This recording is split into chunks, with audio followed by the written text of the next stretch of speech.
ರಾಜ್ಯದ mass leader BSY ಶಿಕಾರಿ ಬಿಟ್ಟಿದ್ದು ಯಾಕೆ?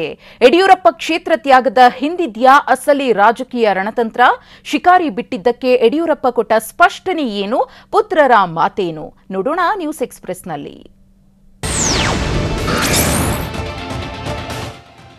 ರಾಜ್ಯ ರಾಜಕಾರಣದಲ್ಲಿ ಮಾಜಿ ಸಿಎಂ ಯಡಿಯೂರಪ್ಪ ತೆಗೆದುಕೊಂಡ ನಿರ್ಧಾರ ದೊಡ್ಡ ಸಂಚಲನವನ್ನೇ ಸೃಷ್ಟಿ ಮಾಡಿದೆ. ವಿಧಾನಸಭೆ ಚುನಾವಣೆಗೆ ಇನ್ನೂ 10 ತಿಂಗಳು ಬಾಕಿ ಇರುವಾಗಲೇ ಬಿಎಸ್ ಯಡಿಯೂರಪ್ಪ ದೊಡ್ಡ ಶಾಕ್ ಕೊಟ್ಟಿದ್ದಾರೆ. ತಮ್ಮ ಪುತ್ರ ವಿಜೇಂದ್ರಗಾಗಿ ಕರ್ಮಭೂಮಿ ಶಿಕಾರಿಪುರವನ್ನೇ ಬಿಟ್ಟುಕೊಟ್ಟಿದ್ದಾರೆ. ಈ ಬಗ್ಗೆ ನೇರವಾಗಿ ಮಾತನಾಡಿರುವಂತಹ ಬಿಎಸ್ವೈ, ನಾನು ಚುನಾವಣೆಯಲ್ಲಿ ನಿಲ್ಲುತ್ತಿಲ್ಲ ಅಂತ ನಿವೃತ್ತಿ ಘೋಷಿಸಿದ್ರು. ಅಷ್ಟೇ ಅಲ್ಲ, 8 ಬಾರಿ ಶಾಸಕರಾಗಿ ಆಯ್ಕೆಯಾದ ಶಿಕಾರಿಪುರ ಕ್ಷೇತ್ರದಿಂದ ಬಿವೈ ವಿಜೇಂದ್ರ ಕಣಕ್ಕಿಳಿತಾರೆ ಎಂದು ಶಾಕ್ ಕೊಟ್ಟರು. ವಿಜೇಂದ್ರ ಶಿಕಾರಿಪುರ ತಾಲೂಕಲ್ಲಿ ನಿಲ್ತಾರೆ. ಮುಂದಿನ ಬಾರಿ ಶಿಕಾರಿಪುರದಿಂದ ನನ್ನ ಮಗ ಬಿವೈ ವಿಜೇಂದ್ರ ಸ್ಪರ್ಧೆ ಮಾಡುತ್ತಾನೆ. ಆತನನ್ನ ಭಾರಿ ಬಹುಮತದಿಂದ ಗೆಲ್ಲಿಸಿ ಎಂದು ಮಾಜಿ ಸಿಎಂ ಬಿಎಸ್ ಯಡಿಯೂರಪ್ಪ ಮನವಿ ಮಾಡಿದ್ದಾರೆ. ಶಿವಮೊಗ್ಗದ ಶಿಕಾರಿಪುರದಲ್ಲಿ ಮಾತನಾಡಿದ ಬಿಎಸ್ವೈ, ಮೈಸೂರು ಭಾಗದಲ್ಲಿ ಪುತ್ರ ಬಿವೈ ವಿಜೇಂದ್ರ ಸ್ಪರ್ಧೆಗೆ ಒತ್ತಡ ಏನೋ ಇತ್ತು. ಆದ್ರೆ ಇಲ್ಲಿ ನಾನು ನಿಲ್ಲದೆ ಇರೋದ್ರಿಂದ ಶಿಕಾರಿಪುರದಲ್ಲಿ ನನ್ನ ಸ್ಥಾನ ತೆರವಾಗುವ ಕಾರಣ ನನ್ನ ಕ್ಷೇತ್ರದಲ್ಲಿ ವಿಜೇಂದ್ರ ಸ್ಪರ್ಧೆ ಮಾಡುತ್ತಾರೆ ಅಂತ ಹೇಳಿದ್ರು. ನನಗಿಂತ ಹೆಚ್ಚು ಅಂತಂದ್ರೆ ನಾನು ಗೆಲ್ಲಿಸ್ಕೊಡ್ಬೇಕು ಅಂತ ಶಿಕಾರಿಪುರ ತಾಲೂಕಿನ ಜನತೆಗೆ ಕೈ ಜೋಡಿಸಿ ಪ್ರಾರ್ಥನೆ ಮಾಡಿ.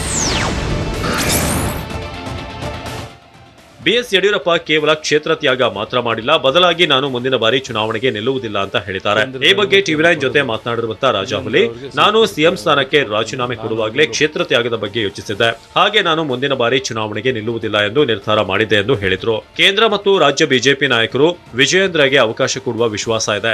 ಅಲ್ಲದೆ ಮುಂದಿನ ಚುನಾವಣೆಯಲ್ಲಿ ವಿಜಯೇಂದ್ರ ಅತಿ ಹೆಚ್ಚು ಅಂತರದಿಂದ ಗೆಲ್ಲುವ ಭರವಸೆ ಇದೆ ಅಂತ ಬಿಎಸ್ ಯಡಿಯೂರಪ್ಪ ಹೇಳಿದ್ರು. ಹಾಗಾಗಿ ಇವರು ಶಿಕಾರಿಪುರದಲ್ಲೇ ಬಹುತೇಕ ನಿಲ್ತಾರೆ. ಬಿಎಸ್ ಯಡಿಯೂರಪ್ಪ ಕ್ಷೇತ್ರ ತ್ಯಾಗ ಮಾಡಿದ್ದೇ ತಡ ರಾಜಕೀಯ ಪಡಸಾಲೆಯಲ್ಲಿ ಈ ಬೆಳವಣಿಗೆಗೆ 108 ಚರ್ಚೆ, ವ್ಯಾಖ್ಯಾನಗಳು ಶುರುವಾದವು. ಅಲ್ಲದೆ ಕೆಲ ಕಾಂಗ್ರೆಸ್ ನಾಯಕರಂತೂ ಬಿಜೆಪಿ ಹೈಕಮಾಂಡ್ ಅತ್ತ ಬೊಟ್ಟು ಮಾಡಿದ್ರು. ಆದರೆ ಇದಕ್ಕೆ ಸ್ಪಷ್ಟನೆ ಕೊಟ್ಟ ಬಿವೈ ವಿಜೇಂದ್ರ, ತಂದೆ ಬಿಎಸ್ವೈಗೆ ಮುಖಂಡರು ಹಾಗೂ ಪಕ್ಷದ ಕಾರ್ಯಕರ್ತರು ಒತ್ತಡ ಹಾಕಿದ್ರು. ಅದರಂತೆ ನಮ್ಮ ತಂದೆ ಈ ತೀರ್ಮಾನ ಪ್ರಕಟಿಸಿದ್ದಾರೆ ಎಂದು ಹೇಳಿದ್ರು. ಕಾರ್ಯಕರ್ತರು ತಿಂಗಳ ಹಿಂದೆಯೇ ನಮ್ಮ ತಂದೆಯನ್ನ ಭೇಟಿ ಮಾಡಿ ಈ ಬಗ್ಗೆ ಒತ್ತಡ ಹಾಕಿದ್ರು ಅಂತ ಹೇಳಿದ್ದಾರೆ.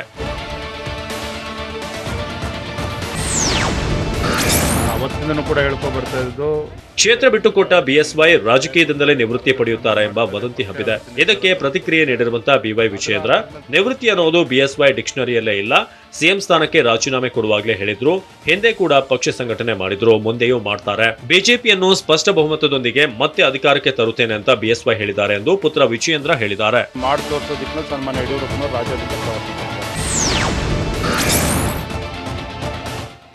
ಬಿಎಸ್ ಯಡಿಯೂರಪ್ಪ ಕ್ಷೇತ್ರ ತ್ಯಾಗದ ಬಗ್ಗೆ ಬಿವೈ ರಾಘವೇಂದ್ರ ಕೂಡ ಸ್ಪಷ್ಟನೆ ಕೊಟ್ಟಿದ್ದಾರೆ. ಟಿವಿ9 ಜೊತೆಗೆ ಮಾತನಾಡಿದ ಬಿವೈ ರಾಘವೇಂದ್ರ, ನಮ್ಮ ತಂದೆ ಎಲ್ಲರ ಜೊತೆ ಚರ್ಚೆ ಮಾಡಿಯೇ ಈ ನಿರ್ಧಾರ ತೆಗೆದುಕೊಂಡಿದ್ದಾರೆ. ಈ ಬಗ್ಗೆ 1 ತಿಂಗಳ ಹಿಂದೆ ತಾಲೂಕಿನ ಪ್ರಮುಖರ ಜೊತೆ ಚರ್ಚೆ ಮಾಡಿದ್ರು. ಆ ವೇಳೆ ವಿಜೇಂದ್ರ ಶಿಕಾರಿಪುರದಲ್ಲೇ ಸ್ಪರ್ಧಿಸಲಿ ಎಂದು ಹೇಳಿದ್ರು. ಆಗ ಪಕ್ಷದಲ್ಲೂ ಕೂಡ ಚರ್ಚೆಯಾಗಿದೆ. ಹೀಗಾಗಿ ಕ್ಷೇತ್ರ ಬಿಟ್ಟುಕೊಡುವ ನಿರ್ಧಾರ ಘೋಷಣೆ ಮಾಡಿದ್ದಾರೆ ಎಂದು ಸಂಸದ ಬಿವೈ ರಾಘವೇಂದ್ರ ಹೇಳಿದ್ದಾರೆ. ಶಿಕಾರಿಪುರ ನಿಂತ್ಕೊಂತೀನಿ, ಪಕ್ಕದಲ್ಲಿ ವಿಜೇಂದ್ರ ನಿಂತ್ಕೊಂಡ್ಲಿ. ವಿಜೇಂದ್ರಗಾಗಿ ಶಿಕಾರಿಪುರ ಕ್ಷೇತ್ರ ಬಿಟ್ಟುಕೊಟ್ಟ ತಂದೆಯ ನಿರ್ಧಾರವನ್ನ ಸ್ವಾಗತಿಸುತ್ತೇನೆ ಎಂದು ಬಿಎಸ್ವೈ ಪುತ್ರಿ ಅರುಣಾದೇವಿ ಹೇಳಿದ್ದಾರೆ. ಟಿವಿ9 ಜೊತೆ ಮಾತನಾಡಿದ ಅರುಣಾ, ಕ್ಷೇತ್ರದ ಜನರ ಆಶಯದಂತೆ ಯಡಿಯೂರಪ್ಪ ಕ್ಷೇತ್ರ ತ್ಯಾಗ ಮಾಡಿದ್ದಾರೆಂದು ಹೇಳಿದ್ದಾರೆ. ಹಲವು ವರ್ಷಗಳಿಂದ ವಿಜೇಂದ್ರ ರಾಜಕೀಯ ಕ್ಷೇತ್ರದಲ್ಲಿದ್ದಾರೆ. ಅಲ್ಲದೆ ಶಿಕಾರಿಪುರ ಕ್ಷೇತ್ರಕ್ಕೆ ವಿಜೇಂದ್ರ ಸೂಕ್ತ ಅಭ್ಯರ್ಥಿ. ಹೀಗಾಗಿ ತಂದೆಯ ನಿರ್ಧಾರ ಸೂಕ್ತವಾದುದು ಎಂದು ಪುತ್ರಿ ಅರುಣಾದೇವಿ ಹೇಳಿದ್ದಾರೆ.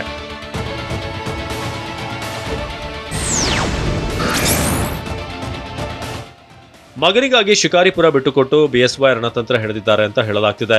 ಈ ಮೂಲಕ ಬಿಎಸ್ವೈ ಪುತ್ರ ಬಿವೈ ವಿಜೇಂದ್ರಗೆ ಮುಂದಿನ ಚುನಾವಣೆಯ ಹುರಿಯಾಳು ಮಾಡಲು ಪ್ಲಾನ್ ರೂಪಿಸಿದ್ದಾರಂತೆ. ಕ್ಷೇತ್ರದಲ್ಲಿ ಮಗನನ್ನು ಹೆಚ್ಚಿನ ಲೀಡ್ನಿಂದ ಗೆಲ್ಲಿಸುವಂತೆ ಮನವಿ ಮಾಡಿರುವ ಅವರ ಹಠಾತ್ ನಿರ್ಧಾರದ ಹಿಂದಿರುವಂತಹ ತಂತ್ರವೇನುವಂತ ಎದುರಾಳಿಗಳೇ ತಲೆಗೆ ಹುಳ ಬಿಟ್ಟುಕೊಂಡಿದ್ದಾರೆ. ಆದರೆ ಯಡಿಯೂರಪ್ಪನವರ ಈ ಘೋಷಣೆ ಹಿಂದೆ ನೂರಾರು ಲೆಕ್ಕಾಚಾರಗಳಿದ್ದು ಅಳೆದು ತೂಗಿಯೇ ಬಿಎಸ್ವೈ ಗಟ್ಟಿ ಹೆಜ್ಜೆ ಇಟ್ಟಿದ್ದಾರೆ ಅಂತ ಹೇಳಲಾಗ್ತಿದೆ.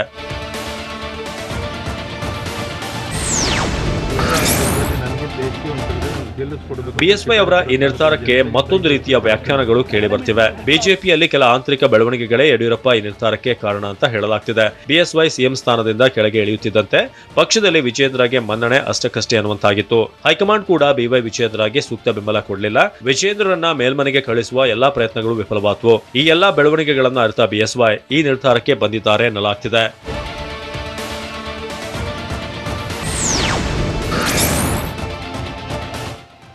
ರಾಜ್ಯದಲ್ಲಿ ಬಿಜೆಪಿಗೆ ಭದ್ರ ಬುನಾದಿ ಹಾಕುವಲ್ಲಿ ಯಶಸ್ವಿಯಾಗಿರುವ ನಾಯಕ ಯಡಿಯೂರಪ್ಪ ದಕ್ಷಿಣ ಭಾರತದಲ್ಲಿ ಬಿಜೆಪಿಯನ್ನು ಅಧಿಕಾರಕ್ಕೆ ತಂದ ಕೀರ್ತಿ ಹೊಂದಿದ್ದಾರೆ. ವಯಸ್ಸಿನ ಕಾರಣ ನೀಡಿ ಚುನಾವಣಾ ಸ್ಪರ್ಧೆಯಿಂದ ಹಿಂದೆ ಸರಿಯುತ್ತಿರುವುದಾಗಿ ಬಿಎಸ್ವೈ ಹೇಳಿದ್ದಾರೆ. ಈ ಮೂಲಕ ಬಿವೈ ವಿಜಯೇಂದ್ರ ರಾಜಕೀಯ ಭವಿಷ್ಯಕ್ಕಾಗಿ ಒದ್ದಾಡುತ್ತಿದ್ದ ಯಡಿಯೂರಪ್ಪ ಕೊನೆಗೂ ಅಖಾಡ ಸಿದ್ಧ ಮಾಡಿದ್ದಾರೆ. ತನ್ನ ರಾಜಕೀಯ ಕರ್ಮಭೂಮಿಯನ್ನ ಮಗನಿಗೆ ಬಿಟ್ಟುಕೊಡುವ ಮೂಲಕ ರಾಜಾಹುಲಿ ರಾಜಕೀಯ ಲೆಕ್ಕಾಚಾರ ಹಾಕಿದ್ದಾರೆ.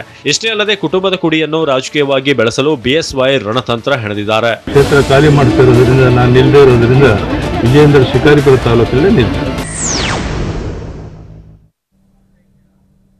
ಬಿಎಸ್ ಯಡಿಯೂರಪ್ಪನವರ ಕ್ಷೇತ್ರ ಘೋಷಣೆಗೆ ಶುರುವಾಯಿತಾ ಆಂತರಿಕ ಆಕ್ಷೇಪ.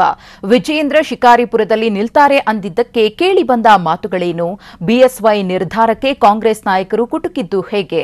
ನೋಡೋಣ ನ್ಯೂಸ್ ಎಕ್ಸ್‌ಪ್ರೆಸ್‌ನಲ್ಲಿ. ವಿಜಯೇಂದ್ರ ಶಿಕಾರಿಪುರ ತಾಲೂಕಲ್ಲೇ ನಿಲ್ತಾರೆ. ವಿಜಯೇಂದ್ರಗೆ ಶಿಕಾರಿಪುರ ಬಿಟ್ಟುಕೊಡುವ ಯಡಿಯೂರಪ್ಪನವರ ಹೇಳಿಕೆ ವಿಚಾರಕ್ಕೆ ಸಂಬಂಧಪಟ್ಟಂತೆ ಯಡಿಯೂರಪ್ಪನವರ ಹೇಳಿಕೆಗೆ ರಾಜ್ಯ ಬಿಜೆಪಿ ನಾಯಕರಲ್ಲಿ ಆಂತರಿಕ ಆಕ್ಷೇಪ ಶುರುವಾಗಿದೆ. ಯಾಕಂದರೆ ವಾಸ್ತವವಾಗಿ ಬಿಜೆಪಿಯಲ್ಲಿ ಪ್ರತ್ಯೇಕವಾಗಿ ಅಭ್ಯರ್ಥಿ ಘೋಷಣೆ ಮಾಡುವ ವ್ಯವಸ್ಥೆಯೇ ಇಲ್ಲ. ಹೀಗಿರುವಾಗ ಯಡಿಯೂರಪ್ಪ ಹೇಗೆ ಶಿಕಾರಿಪುರ ಕ್ಷೇತ್ರಕ್ಕೆ ಅಭ್ಯರ್ಥಿ ಘೋಷಣೆ ಮಾಡ್ತಾರೆ? ಒಬ್ಬರ ಹೆಸರು ಘೋಷಣೆ ಮಾಡಿದ್ರೆ ಉಳಿದವರು ಕೇಳೋದಿಲ್ವೇ? ಈ ರೀತಿ ಏಕಾಏಕಿ ಯಡಿಯೂರಪ್ಪ ಪುತ್ರನ ಹೆಸರು ಘೋಷಣೆ ಮಾಡಿದ್ದು ಸರಿಯಲ್ಲ ಅಂತ ಯಡಿಯೂರಪ್ಪ ಘೋಷಣೆಯ ಬಗ್ಗೆ ಕೆಲ ನಾಯಕರು ಆಂತರಿಕವಾಗಿ ಆಕ್ಷೇಪಣೆ ಎತ್ತಿದ್ದಾರಂತೆ.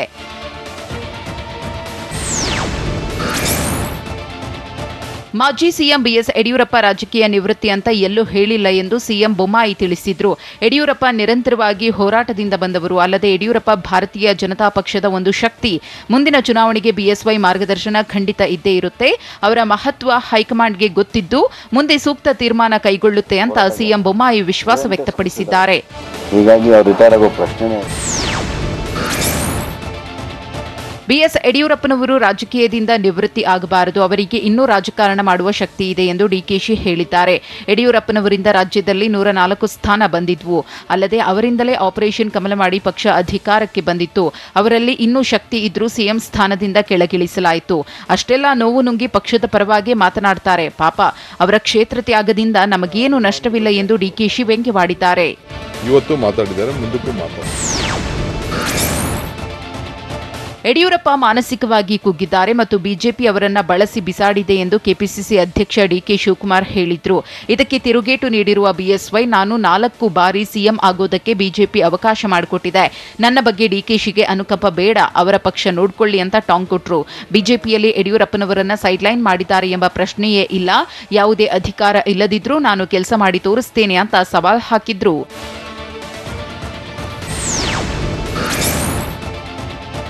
ವಿಜಯೇಂದ್ರಗೆ ಶಿಕಾರಿಪುರ ಕ್ಷೇತ್ರ ಬಿಟ್ಟುಕೊಟ್ಟ ಬಗ್ಗೆ ಮಾಜಿ ಸಿಎಂ ಎಚ್ಡಿ ಕುಮಾರಸ್ವಾಮಿ ಪ್ರತಿಕ್ರಿಯೆ ನೀಡಿದ್ದಾರೆ. ವಿಜಯೇಂದ್ರಗೆ ಬಿಜೆಪಿ ಕಾರ್ಯಕರ್ತರು ಚುನಾವಣೆಗೆ ನಿಲ್ಲುವಂತೆ ಒತ್ತಡ ಹಾಕ್ತಿದ್ದಾರೆ. ಹೀಗಾಗಿ ಕ್ಷೇತ್ರ ತ್ಯಾಗ ಮಾಡಿದ್ದಾರೆ ಎಂದು ಎಚ್ಡಿಕೆ ಹೇಳಿದ್ರು. ಬಿಎಸ್ವೈ ಪುತ್ರ ವಿಜಯೇಂದ್ರಗೆ ಚುನಾವಣೆ ಎದುರಿಸುವ ಶಕ್ತಿ ಇದೆ. ಕಾರ್ಯಕರ್ತರಿಗೆ ಸಮಸ್ಯೆ ಆಗಬಾರದು ಎಂದು ಯಡಿಯೂರಪ್ಪನವರು ಹೀಗೆ ಹೇಳಿರಬೇಕು ಅಂತ ಎಚ್ಡಿ ಕುಮಾರಸ್ವಾಮಿ ಹೇಳಿದ್ದಾರೆ.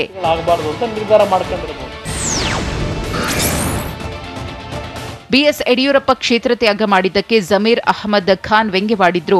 ಶಿಕಾರಿಪುರ ಕ್ಷೇತ್ರದಲ್ಲಿ ಬಿಜೆಪಿಯ ಬೇರೆ ಕಾರ್ಯಕರ್ತರು ಇಲ್ವೇ?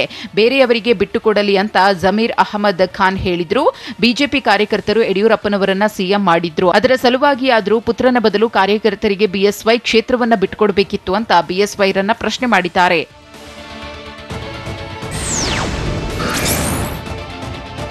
80 ವರ್ಷ ಆಗಿದ್ದರಿಂದ ಬಿಎಸ್ ಯಡಿಯೂರಪ್ಪನವರಿಗೆ ಟಿಕೆಟ್ ಸಿಗಲ್ಲವೆಂದು ತಿಳಿದು ಮಗನಿಗೆ ಕ್ಷೇತ್ರ ಬಿಟ್ಟುಕೊಟ್ಟಿದ್ದಾರೆಂದು ವಿಧಾನ ಪರಿಷತ್ ಸದಸ್ಯ ಎಚ್ ವಿಶ್ವನಾಥ್ ಹೇಳಿದ್ದಾರೆ. ಟಿವಿ9 ಜೊತೆ ಮಾತನಾಡಿದ ವಿಶ್ವನಾಥ್, ಬಿಎಸ್ವೈಗೆ ಟಿಕೆಟ್ ಸಿಗಲ್ಲ ಎಂದು ಖಾತ್ರಿಯಾಗಿದೆ. 75 ವರ್ಷ ಆದ ಮೇಲೆ ಬಿಜೆಪಿಯಲ್ಲಿ ಟಿಕೆಟ್ ಕೊಡಲ್ಲ, ಅದಕ್ಕೆ ಬಿಟ್ಟುಕೊಟ್ಟಿದ್ದಾರೆ. ಬಿವೈ ವಿಜಯೇಂದ್ರ ಕೂಡ ಯುವ ನಾಯಕ, ಚುನಾವಣೆಯಲ್ಲಿ ಸ್ಪರ್ಧಿಸಲಿ ಅಂತ ಶುಭ ಹಾರೈಸಿದ್ರು.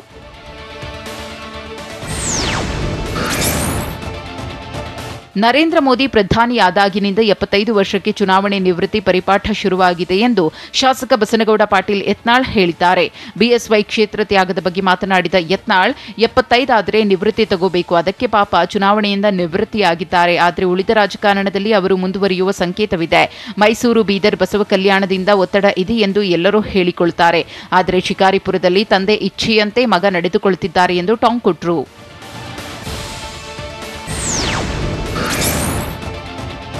ಬಿಜೆಪಿಯಲ್ಲಿ ಕುಟುಂಬ ರಾಜಕಾರಣಕ್ಕೆ ಆದ್ಯತೆ ನೀಡೋದಿಲ್ಲ ಅಂದ್ರು. ಆದರೆ ದಿವಂಗತ ಸುರೇಶ್ ಅಂಗಡಿ ಪತ್ನಿಗೆ ಉಪಚುನಾವಣೆಯಲ್ಲಿ ಟಿಕೆಟ್ ನೀಡಿದ್ರು ಎಂದು ಬಿಜೆಪಿ ವಿರುದ್ಧ ಮುತಾಲಿಕ್ ಗುಡುಗಿದ್ದಾರೆ. ಬಾಗಲಕೋಟೆಯಲ್ಲಿ ಮಾತನಾಡಿದ ಮುತಾಲಿಕ್ 75 ವರ್ಷ ತುಂಬಿದವರಿಗೆ ಟಿಕೆಟ್ ನೀಡೋದಿಲ್ಲ ಎಂದು ಹೇಳಿದ್ರು. ಆದರೆ ಪರಿಷತ್ ಚುನಾವಣೆಯಲ್ಲಿ ಬಸವರಾಜ ಹೊರಟ್ಟಿಗೆ ಟಿಕೆಟ್ ನೀಡಿದ್ರು. ಬಿಜೆಪಿಯವರಿಗೆ ಗೆಲ್ಲಬೇಕು ಅಷ್ಟೇ, ಯಾವುದೇ ತತ್ವ ಸಿದ್ಧಾಂತವಿಲ್ಲ. ಗೆಲ್ಲುವವರಿದ್ರೆ 80 ವರ್ಷದ ಮುದುಕನಿಗೂ ಟಿಕೆಟ್ ಕೊಡ್ತಾರೆ. ಬಿಜೆಪಿಯಲ್ಲಿ ಈಗ 70% ಕಾಂಗ್ರೆಸ್ ಜೆಡಿಎಸ್ನವರಿದ್ದಾರೆ. ಈಗಿನ ಬಿಜೆಪಿ ಸ್ವಚ್ಛ ಬಿಜೆಪಿ ಇಲ್ಲವೆಂದು ಮುತಾಲಿಕ್ ವಾಗ್ದಾಳಿ ನಡೆಸಿದ್ರು.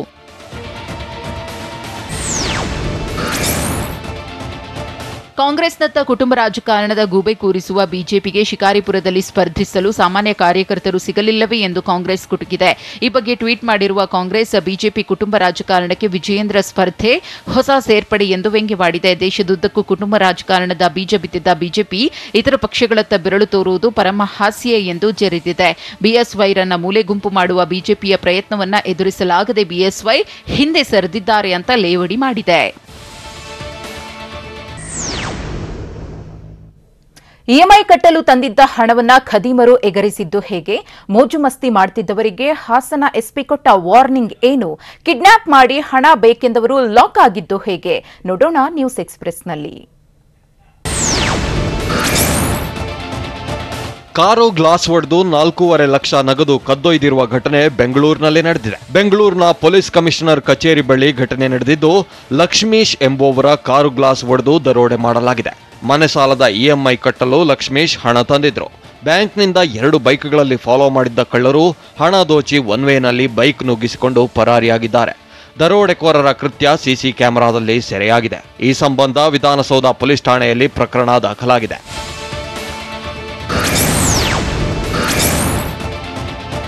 ಗಾಂಜಾ ಮಾರಾಟ ಮಾಡುತ್ತಿದ್ದ ಆರೋಪಿಯನ್ನ ಕೋಲಾರದಲ್ಲಿ ಅಬಕಾರಿ ಇಲಾಖೆ ಅಧಿಕಾರಿಗಳು ಬಂಧಿಸಿದ್ದಾರೆ. ಇನ್ಸ್ಪೆಕ್ಟರ್ ರೋಹಿತ್ ನೇತೃತ್ವದಲ್ಲಿ ಅಖಾಡಕ್ಕಿಳಿದ ತಂಡ ಶ್ರೀನಿವಾಸಪುರ ತಾಲೂಕಿನ ಪುಲಗರಕೋಟೆ ಗ್ರಾಮದಲ್ಲಿ ಗಾಂಜಾ ಮಾರಾಟ ಮಾಡುತ್ತಿದ್ದವನ ಕೈಗೆ ಕೋಳ ತೊಡಿಸಿದ್ದಾರೆ. ಬಂಧಿತನಿಂದ 50,000 ಮೌಲ್ಯದ 1 ಕೆಜಿ 100 ಗ್ರಾಂ ಗಾಂಜಾ ಸೀಜ್ ಮಾಡಲಾಗಿದೆ. ಈ ಐನಾತಿ ಆಂಧ್ರದಿಂದ ಗಾಂಜಾ ತಂದು ಇಲ್ಲಿ ಮಾರಾಟ ಮಾಡುತ್ತಿದ್ದ. ಖಚಿತ ಮಾಹಿತಿ ಮೇರೆಗೆ ದಾಳಿ ಮಾಡಿದ ಅಧಿಕಾರಿಗಳು ಆರೋಪಿಯನ್ನ ಲಾಕ್ ಮಾಡಿದ್ದಾರೆ.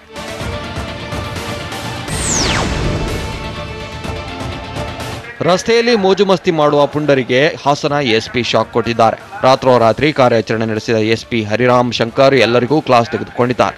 ಮಡ್ಕಾ, ರಸ್ತೆ ಬದಿ ಮದ್ಯ ಸೇವನೆ, ರ್ಯಾಶ್ ಡ್ರೈವಿಂಗ್, ಟ್ರಿಪಲ್ ರೈಡಿಂಗ್ ಮಾಡಿ ಸಾರ್ವಜನಿಕರಿಗೆ ಕಿರಿಕಿರಿ ಉಂಟು ಮಾಡುತ್ತಿದ್ದ ಯುವಕರನ್ನ ವಶಕ್ಕೆ ಪಡೆದು ಬಿಸಿ ಮುಟ್ಟಿಸಿದ್ದಾರೆ. ನಿಮಗೆ ಇದು ಮೊದಲ ಮತ್ತು ಕೊನೆಯ ವಾರ್ನಿಂಗ್ ಅಂತ ಖಡಕ್ ಎಚ್ಚರಿಕೆ ಕೂಡ ಕೊಟ್ಟಿದ್ದಾರೆ. ಇದನ್ನೇ ಮುಂದುವರಿಸಿದರೆ ನಿಮ್ಮ ವಿರುದ್ಧ ಶಿಸ್ತು ಕ್ರಮದ ವಾರ್ನಿಂಗ್ ಮಾಡಿದ್ದಾರೆ.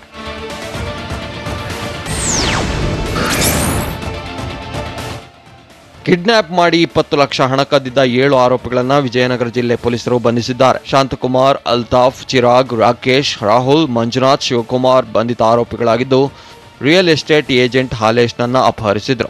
20 ಲಕ್ಷ ನಗದು ಕಸಿದುಕೊಂಡು 80 ಲಕ್ಷ ಹಣಕ್ಕೆ ಬೇಡಿಕೆ ಇಟ್ಟಿದ್ರು. ಈ ಬಗ್ಗೆ ಕೊಟ್ಟೂರು ಪೊಲೀಸ್ ಠಾಣೆಯಲ್ಲಿ ಪ್ರಕರಣ ದಾಖಲಾಗಿತ್ತು. ಕೇಸ್ ದಾಖಲಾಗಿ 24 ಗಂಟೆಗಳಲ್ಲಿ ಪೊಲೀಸರು ಆರೋಪಿಗಳನ್ನ ದಾವಣಗೆರೆಯಲ್ಲಿ ಬಂಧಿಸಿದ್ದಾರೆ. ಬಂಧಿತರಿಂದ 16.5 ಲಕ್ಷ ಹಣ, ಕಾರು, 5 ಮೊಬೈಲ್, 2 ಮಚ್ಚು, 2 ಚಾಕು ಜಪ್ತಿ ಮಾಡಲಾಗಿದೆ.